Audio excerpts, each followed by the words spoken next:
โอเคนี่คือเรื่องเปิดរបស់ក្មេងប្រុសម្នាក់ដែលឪពុកបោះបង់ចោលតាំងពីតូចធ្វើឲ្យអ្នកម្ដាយតែម្នាក់គត់ខិតខំតស៊ូដើរលក់នំដើម្បីចិញ្ចឹមកូនដល់តែ3នាក់អ្នកម្ដាយដើរតួជាប្រុសផងអ្នកម្ដាយដើរតួជាស្រីផងតែអ្នកមានអារម្មណ៍បែបណាបើសិនជារឿងនេះជារឿងរបស់អ្នកហើយនេះគឺជារឿងពិតរបស់ខ្ញុំអូខេស្ដាប់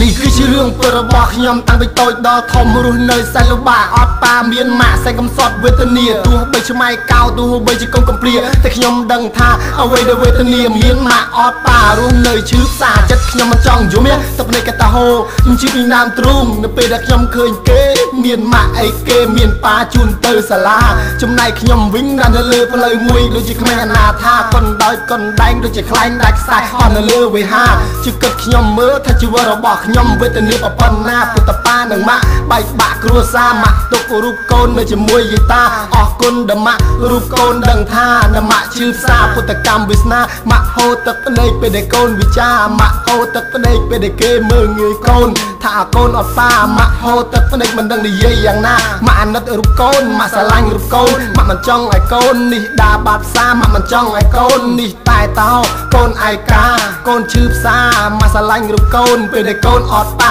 កូនឈឺចាប់កូនឈឺផ្សាកូនស្រឡាញ់តែម៉ាក់ខ្លាំងបំផុតនៅលើលោកកាមកជួបតែរឿងឈឺចាប់ខ្លោចផ្សាតែចិត្តខ្ញុំមិនតវ៉ាឲ្យវាសនាខ្ញុំមានរស្មីខ្ញុំត្រូវក្រោកឈរកសាងជាថ្មីឲ្យមានតម្លៃគេឈ្មោះថ្លាថ្លៃពីលោកកាទោះកាត់មកជាតិនឹងជាមនុស្សម្នាក់តែងតែឈឺចាប់តែចិត្តខ្ញុំមិនអាចស្លាប់ទោះឈឺចាប់ទោះធ្លាប់ឯកាខ្ញុំត្រូវក្រោកឈรงើបឡើងជាថ្មីជំនះអ្វីដែលជាឧបសគ្គរារាំងយើង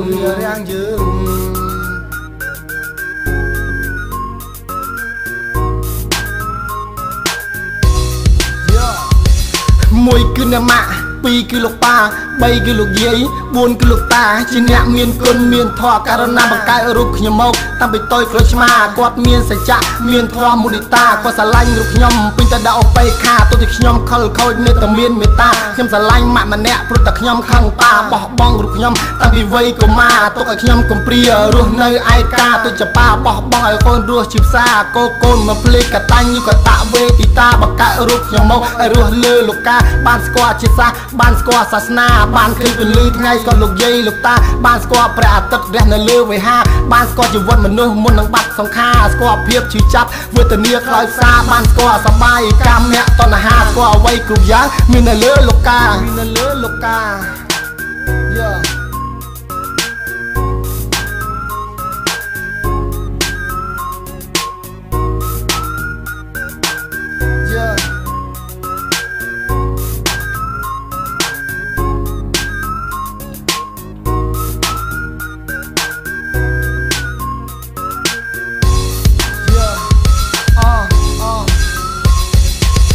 ជីវិតកើតមកជួបតែរឿងឈឺចាប់ខ្លោចផ្សាតែចិត្តខ្ញុំមិនតវ៉ាឲ្យវាសនាខ្ញុំមានរស្មីខ្ញុំត្រូវក្រោកឈរកសាងជាថ្មី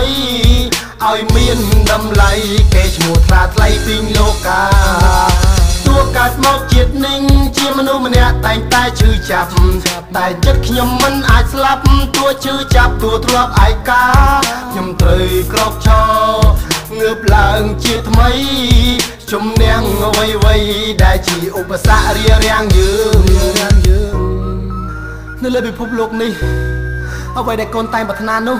គ្រាន់តែចង់ឃើញមុខអ្នកមានគុណតែប៉ុណ្ណោះកូនមិនគិតអំពីមានក្រនោះទេសំខាន់អ្នកមានគុណបានបង្កើតកូនមកគឺមហាប្រគុណគ្មានអ្វីប្រៀបផ្ទឹមពុំបានឡើយមួយជាតិនេះគឺកូនមិនចង់បានអ្វីក្រៅអំពីអ្នកមានគុណនោះឡើយអ្នកដែលកូនស្រឡាញ់បំផុតនៅលើពិភពលោកនេះគឺអ្នកម្ដាយតែម្នាក់គត់អ្នកមានគុណ ឯលើកទឹកខ្ញុំយល់ថាជីវិតមានដំឡៃខ្ញុំត្រូវក្រោកឈរសាំងជីវិតជាថ្មីពលលបង